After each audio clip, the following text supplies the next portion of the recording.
বাবার ছিল দুই ছেলে, আলাল আর দুলাল। আদরের এই দুই ছেলেকে নিয়ে বাবার গর্বের শেষ নেই। হঠাৎ একদিন আলাল আর দুলালের ফুটবল খেলার ইচ্ছে জাগলো। বাবা তার দুই ছেলের আবদার পূরণ করলেন। সরাসরি 2026 বিশ্বকাপে নামিয়ে দিলেন আলাল দুলালকে।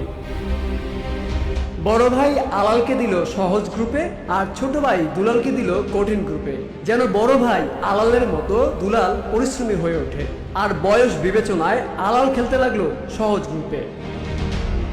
বাবার মুখে হাসি ফুটিয়ে আলাল আর দুলাল সব থেকে বেশি গোলে এগিয়ে থাকলো।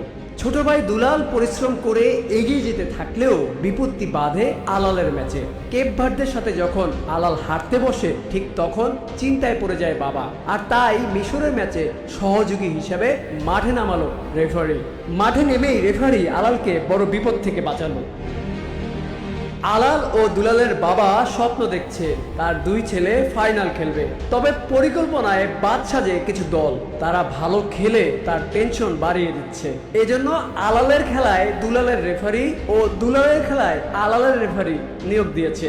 মিশরের ম্যাচে আলাল যখন বিপদে পড়ে, তখন দুলালের একজন রেফারি তাকে বাঁচায়। আর তাই দুলালের ম্যাচে খুশি হয়ে আলাল 5 জন রেফারি পাঠাবে বলে জানিয়েছে।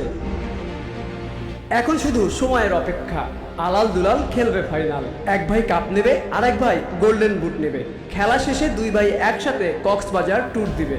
আর তাদের আনন্দ উল্লাসের সব খরচ বহন করবে গর্বিত বাবা ফিফা সভাপতি। সন্তানের প্রতি এই ভালোবাসা ইতিহাস হয়ে থাকবে যুগের পর যুগ। আর আলাল দুলাল বেঁচে থাকবে প্রতিটি ভক্তর হৃদয়ে।